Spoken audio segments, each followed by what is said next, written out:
안녕하세요. 이번 시간은 임상병리학개론 임상검사 이론의 두 번째 분자 유전학에 대해서 알아보도록 하겠습니다. 자, 이제 분자 유전학의 유전학 부분, 인간의 생명 주기를 통해 유전 정보가 어떻게 다음 세대로 전달되는지를 알아보도록 하겠습니다. 인간은 성장과 생식을 반복하면서 생명을 이어갑니다.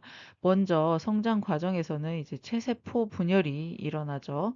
수정란에서 시작된 세포가 계속 분열해서 아기, 청소년, 성인으로 성장하게 되는데 이 과정에서 염색체 수가 46개로 동일하게 유지가 됩니다. 반면 생식세포인 정자와 난자는 감수 분열을 통해 만들어집니다.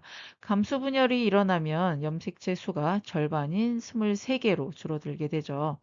이후 수정 과정에서 정자와 난자가 만나면 23개의 염색체를 가진 정자와 23개의 염색체를 가진 난자가 결합해서 다시 46개의 염색체를 가진 수정란이 형성이 됩니다. 즉, 감수분열로 염색체 수를 절반으로 줄이고 수정을 통해서 다시 원래의 염색체 수를 회복하는 것이 인간 생명 주기의 핵심이라고 할 수 있습니다. 그림은 성인이 생식세포를 만들고 수정을 통해 새로운 생명이 탄생한 뒤 다시 성장하는 과정을 보여주고 있습니다.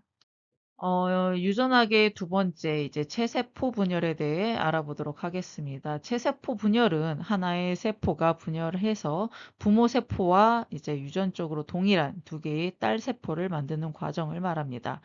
체세포 분열의 가장 큰 특징은 염색체 수가 변하지 않는다는 것입니다. 즉, 인간의 세포가 46개의 염색체를 가지고 있다면 분열 후에도 각각의 딸 세포는 동일하게 46개의 염색체를 유지하게 됩니다.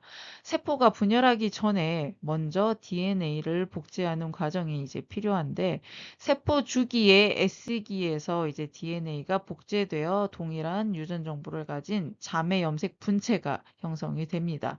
이후 본격적인 세포 분열이 시작되는데 분열 과정은 크게 전기, 중기, 후기, 말기로 구분되죠.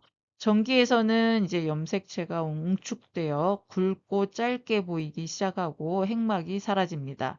중기에는 염색체가 세포 중앙에 일렬로 배열되는데 염색체를 관찰하기 가장 좋은 시기라고 할 수 있습니다.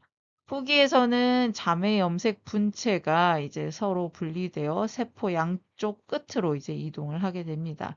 말기에서는 새로운 핵막이 형성되면서 두 개의 핵이 만들어지게 됩니다. 마지막으로 세포 분열이 일어나 하나의 세포가 두 개의 딸 세포로 완전히 나누어지게 됩니다. 오른쪽 그림은 DNA가 복제된 후 자매 염색 분체가 분리되고 최종적으로 유전적으로 동일한 두 개의 딸 세포가 형성되는 과정을 보여주고 있습니다.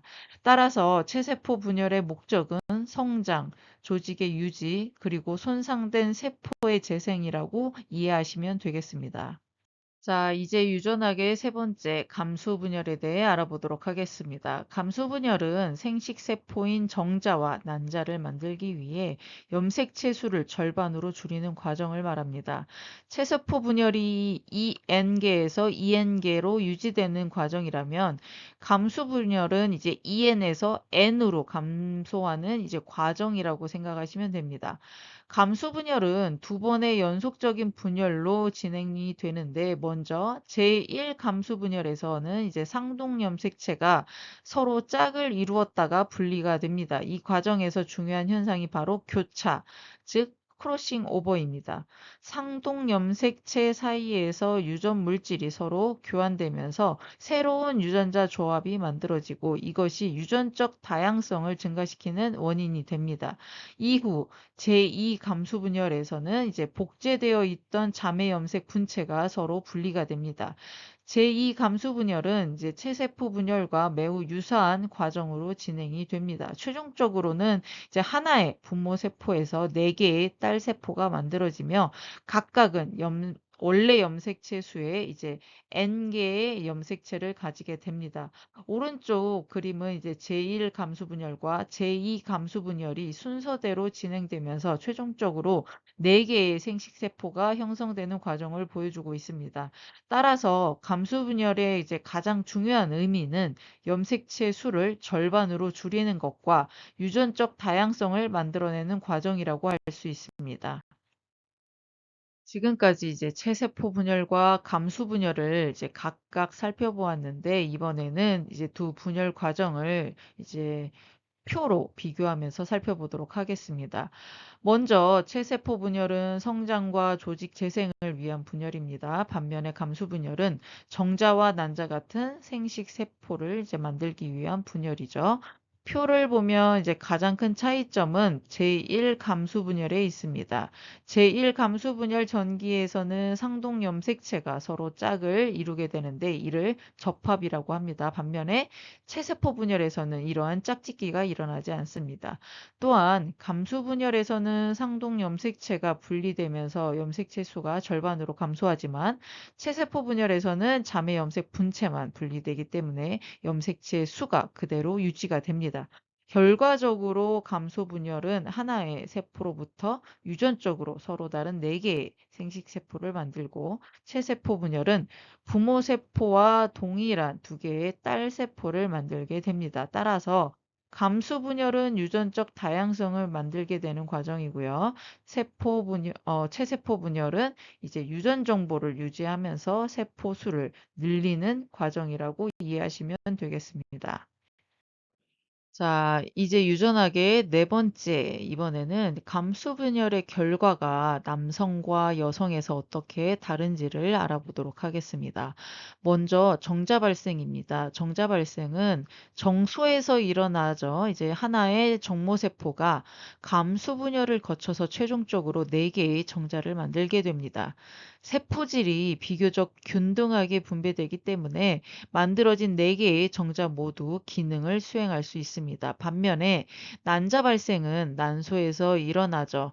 난자 발생에서는 감수 분열 과정 중 세포질이 불균등하게 분배됩니다. 그 결과 하나의 큰 난자와 두세 개의 작은 극체가 만들어지는데, 극체는 대부분 퇴화해서 사라지게 됩니다. 즉, 정자 발생에서는 4개의 기능적인 정자가 만들어지지만 난자 발생에서는 실제로 1개의 난자만 남게 됩니다.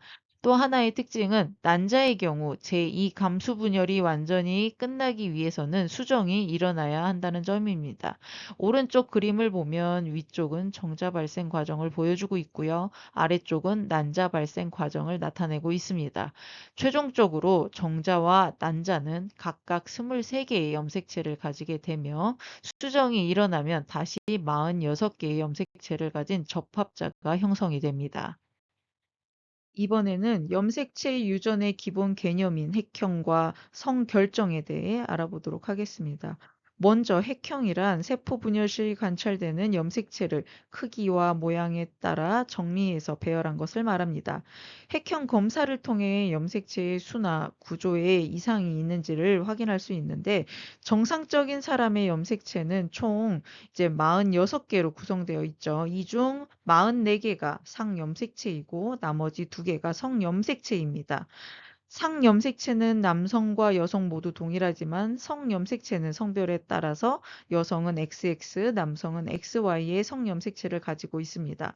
특히 Y 염색체는 성결정에 중요한 유전자가 존재해서 남성의 발달에 중요한 역할을 합니다. 오른쪽 위 그림은 핵형 검사를 수행하는 과정을 보여주고 있습니다. 혈액에서 백혈구를 분리한 후 염색체를 관찰해서 사진을 찍고 이를 크기와 모양에 따라 배열해서 핵형을 분석하게 됩니다. 아래 그림의 왼쪽은 정상 핵형이고요. 오른쪽은 21번 염색체가 하나 더 존재하는 다운 증후군의 핵형입니다. 이처럼 핵형 검사는 다운 증후군과 같은 염색체 이상 질환을 진단하는 데 매우 중요한 검사라고 할 수 있습니다. 이번에는 염색체 이상이 발생하는 가장 대표적인 원인인 비분리 현상에 대해 알아보겠습니다. 비분리 현상이란 감수 분열 과정에서 염색체가 정상적으로 분리되지 않는 현상을 말합니다. 정상적인 경우에는 상동 염색체나 자매 염색 분체가 각각 다른 세포로 이제 나누어져 들어가야 합니다. 하지만 비분리 현상이 발생하면 두 염색체가 같은 세포로 들어가거나 반대로 어떤 세포는 염색체를 받지 못하게 됩니다. 그 결과로 만들어진 정자나 난자는 정상보다 염색체가 하나 많거나 하나 적은 상태가 됩니다. 이러한 배우자가 수정에 참여하면 수정란 역시 비정상적인 염색체 수를 이제 가지게 됩니다. 왼쪽 그림은 이제 제1감수 분열에서 상동 염색체가 분리되지 않는 경우를 보여주고 있습니다. 이 경우 생성되는 모든 생식 세포가 비정상적인 염색체 수를 이제 가지게 됩니다. 반면 오른쪽 그림은 이제 제2감수 분열에서 자매 염색 분체가 분리되지 않는 경우를 나타내고 있습니다.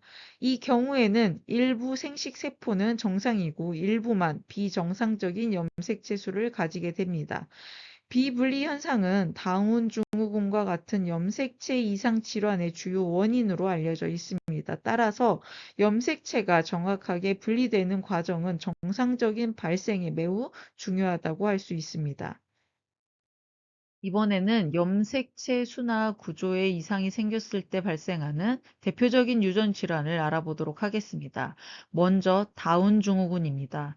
다운 증후군은 21번 염색체가 정상보다 하나 더 많은 21번 3염색체증 때문에 발생을 합니다. 주된 원인은 앞에서 배운 비분리 현상이고요. 감수 분열 과정에서 염색체가 제대로 분리되지 않을 때 발생할 수 있습니다.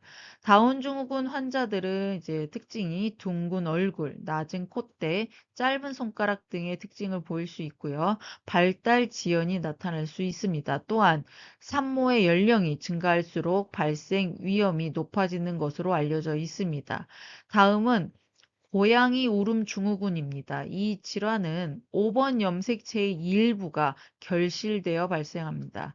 신생아 시기에 울음소리가 고양이 울음소리처럼 들리는 것이 특징이고 성장 과정에서 발달 지연이나 지적 장애가 나타날 수 있습니다. 이 두 질환은 모두 염색체 이상에 의해 발생하지만 다운 증후군은 염색체 수의 이상이고 고양이 울음 증후군은 염색체 구조의 이상이라는 차이가 있습니다.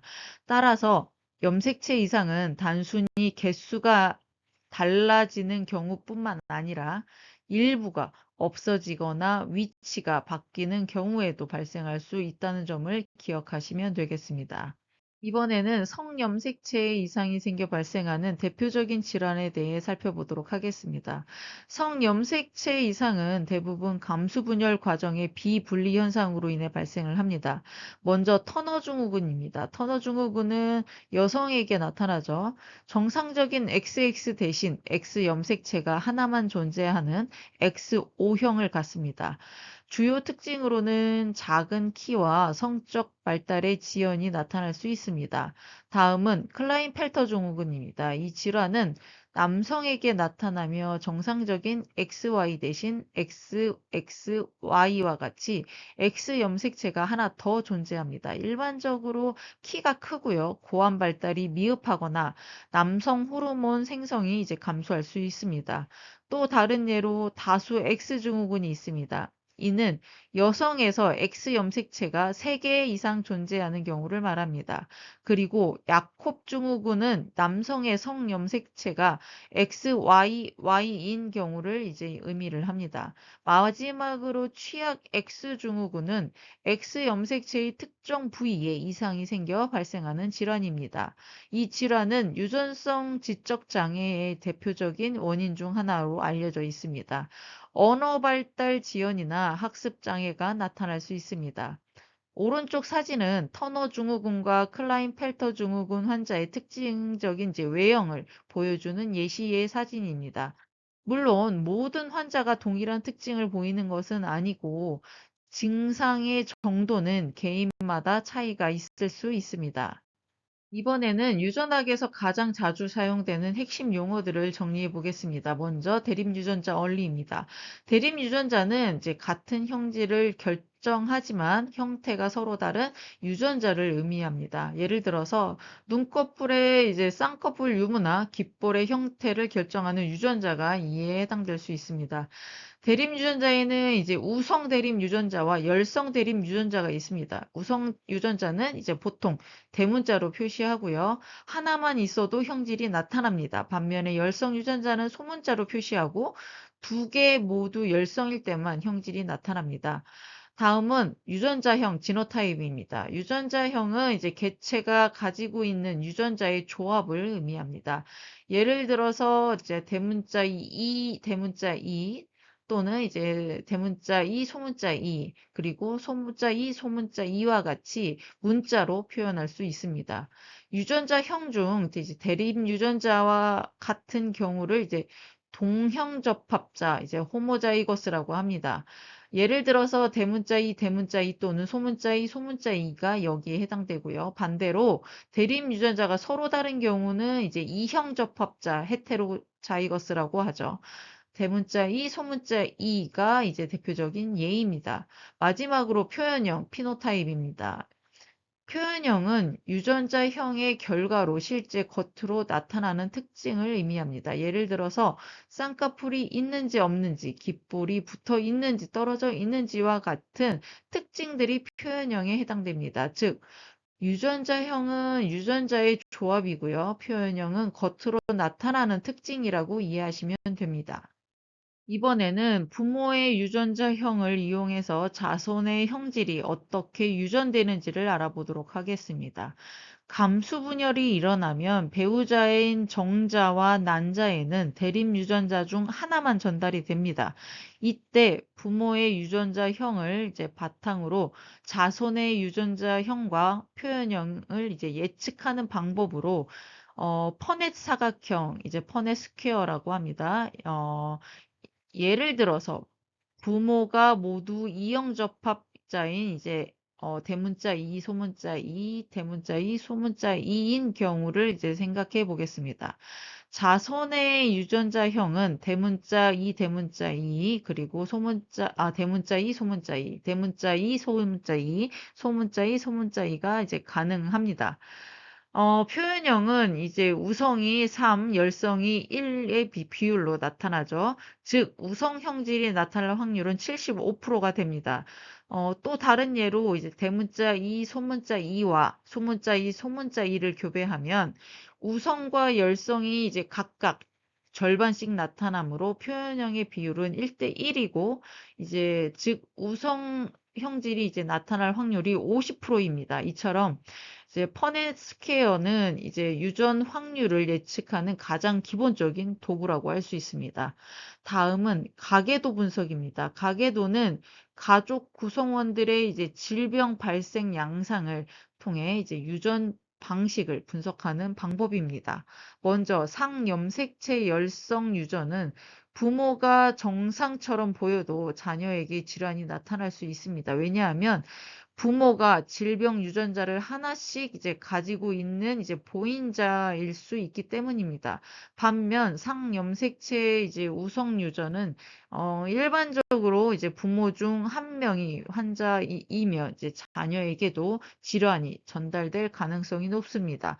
따라서 가계도를 보면 해당 질환이 이제 우성인지 열성인지 어느 정도 추정할 수 있습니다. 이제 앞에서 설명드린 이제 퍼넷 스퀘어를 나타낸 건데요.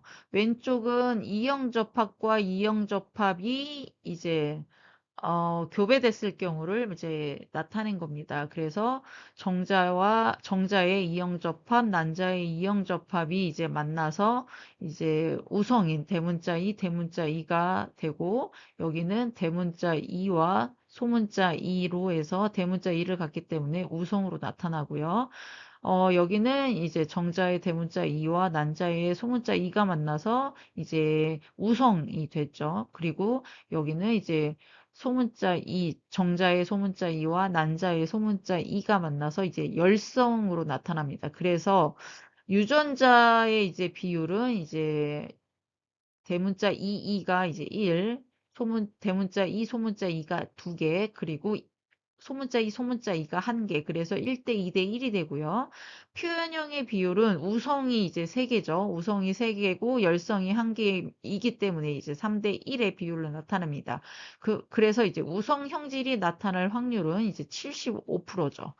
그리고 이제 이형접합과 이제 열성 동형접합이 이제 만나서 교배가 되면 정자의 이제 소문자 2, 소문자 2와 난자의 대문자 2와 소문자 2가 교배됐을 경우에는 대문자 2와 소문자 2인 우성과 여기도 대문자 2와 소문자 2가 만나서 이제 우성이 되고요. 여기는 소문자 2와 소문자 2가 만나서 열성, 그리고 여긴 소문자 2와 소문자 2가 만나서 열성, 이렇게 되죠. 그래서 유전자의 비율은 대문자 2, 소문자 2가 2개, 그리고 소문자 2, 소문자 2가 2개에서 1대 1의 비율이 되고요. 표현형의 비율은 우성과 열성이 이제 1대 1의 비율이 됩니다. 우성 형질이 그래서 나타날 확률은 50%라고 할 수 있습니다. 그래서 이제 퍼넷스퀘어는 이제 부모의 유전자형으로 자손이 가질 수 있는 유전자형과 표현형의 비율을 예측하는 도구라고 할 수 있고요. 우성은 이제 열성을 가질 수 있으므로 이제 대문자 2와 소문자 2는 우성 표현형으로 나타나게 됩니다. 이제 앞에서 설명드린 이제 가계도의 예시를 살펴보도록 하겠습니다. 가계도는 가족 구성원의 질병 유무를 도식화해서 유전 양상을 분석하는 도구입니다. 왼쪽은 이제 상염색체 열성 유전에 대한 예시입니다. 열성은 이제 스몰 a를 이제 얘기를 하죠. 그래서 대문자 A, 소문자 A와 대문자 A, 소문자 A가 이제 자손을 얻게 되면 대문자 A가 나타날 수 있고 대문자 A와 소문자 A가 나타날 수 있습니다. 그리고 소문자 A와 소문자 A인 열성 유전이 이제 나타나게 되죠. 그렇기 때문에 1세대의 부모는 정상이지만 보인자인 거죠. 그리고 2세대의 자손에서 이제 환자가 나타날 수 있습니다. 열성 형질은 이제 세대를 이제 건너뛰어서 나타날 수 있다는 특징이 있습니다. 그래서 보면 부모는 정상이어도 자녀에게 환자가 나타날 수 있고요. 보인자는 정상으로 보입니다. 환자는 보통 남녀 모두에게서 이제 나타날 수 있고요. 세대를 건너뛸 수 있습니다. 이제 두 번째로 이제 상염색체 우성 유전에 대한 예시입니다. 이제 우성일 때 이제 유전이 되는 걸 얘기하고요. 1세대 이제 부모 중 한 명이 이제 환자입니다. 그래서 2세대 이제 자손을 보면 대문자 A, 소문자 A, 소문자 A, 소문자 A가 나타날 수 있죠. 이때 이제 대문자 A를 갖는 경우가 이제 환자입니다. 그렇기 때문에 소문자 A와 소문자 A가 만나지 않는 이상 이제 매 세대마다 이제 환자가 나타날 수 있습니다. 그래서 보면 특징이 부모 중 한 명이 환자이면 자녀에게 발생할 가능성이 높습니다. 여기서 볼 수 있죠. 그리고 대부분의 경우 세대마다 환자가 나타난다고 말씀드렸고요. 남녀 모두에게서 나타날 수 있습니다. 이제 유전 정보가 실제로 어디에 저장되어 있고 어떤 역할을 하는지 알아보겠습니다. 유전자는 우리 몸의 설계도 역할을 하는 DNA에 저장되어 있습니다. DNA에는 이제 세포가 성장하고 기능을 수행하는 데 필요한 정보가 기록되어 있고 부모로부터 자녀에게 전달되는 유전 정보도 모두 DNA에 포함되어 있습니다. 이러한 모든 유전 정보의 집합을 이제 유전체, 즉 게놈이라고 합니다. 사람의 유전체는 수많은 염기서열로 이루어져 있으며 다양한 유전자가 이제 포함되어 있습니다. 유전자는 크게 두 가지 역할을 수행합니다. 첫 번째는 단백질을 만드는 정보를 제공하는 역할입니다. 유전자의 염기서열 정보에 따라 아미노산이 연결되고 최종적으로 단백질이 만들어집니다. 두 번째는 유전자 발현을 조절하는 역할입니다. 즉 어떤 유전자가 언제 어디서 얼마나 작동할지를 조절해서 세포의 기능을 조절하게 됩니다. 최근에는 인간 유전체의 염기 서열 자체는 대부분 밝혀졌지만 유전자 사이의 상호작용이나 유전자가 이제 발현되는 복잡한 조절 기전에 대해서는 여전히 많은 연구가 진행되고 있습니다. 따라서 현대 유전학은 단순히 유전자의 위치를 찾는 것을 넘어서 유전자가 어떻게 기능하고 서로 영향을 주는지를 이해하는 방향으로 발전하고 있습니다. 자, 이제 유전 정보의 두 번째로 유전자가 실제로 질병과 어떤 관련이 있는지를 알아보겠습니다. 대표적인 예가 바로 인슐린 유전자, INS 유전자입니다. 인슐린은 우리 몸의 혈당을 조절하는 중요한 호르몬으로 췌장에서 만들어집니다. 이 인슐린을 만드는 설계도가 바로 INS 유전자에 저장되어 있습니다. 유전자의 정보는 DNA에 저장되어 있다가 RNA를 거쳐 단백질로 만들어지는데 인슐린도 이러한 과정을 통해 생성이 됩니다. 특히 인슐린은 처음부터 완성된 형태로 만들어지는 것이 아니라 프로인슐린이라는 전구체 형태로 생성된 후에 가공 과정을 거쳐서 최종적으로 인슐린이 됩니다. 이러한 과정을 연구함으로써 유전자가 어떻게 단백질을 만들고 질병과 연결되는지를 이해할 수 있습니다. 또한 현대의학에서는 유전자 공학 기술을 이용해서 인슐린을 대량 생산하고 있으면서 당뇨병 치료에 활용되고 있습니다. 따라서 INS 유전자는 유전 정보가 실제 의학에 어떻게 적용되는지를 보여주는 대표적인 사례라고 할 수 있습니다. 지금까지 이제 분자 유전학의 가장 기본적인 개념들을 살펴봤습니다. 먼저 체세포 분열과 감수 분열의 차이를 배웠고요. 정자와 난자가 어떻게 만들어지는지를 살펴봤습니다. 또한 염색체와 핵형, 비분리 현상, 그리고 다운 증후군과 터너 증후군 같은 이제 대표적인 유전 질환에 대해서도 살펴봤습니다. 그리고 이어서 유전자형과 표현형의 개념, 퍼넷 스퀘어를 이용한 유전 확률 계산, 그리고 가계도 분석을 통한 유전 양상을 이제 예측하는 방법도 이제 살펴봤습니다. 마지막으로 DNA 유전체 유전자의 기능과 인슐린 유전자를 예를 들어서 유전 정보가 실제 질병 진단과 치료에 어떻게 활용되는지를 알아봤습니다.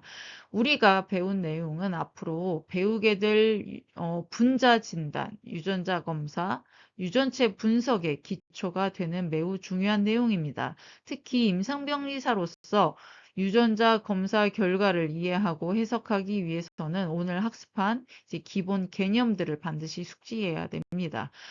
수업은 여기까지입니다. 수고 많으셨습니다. 감사합니다.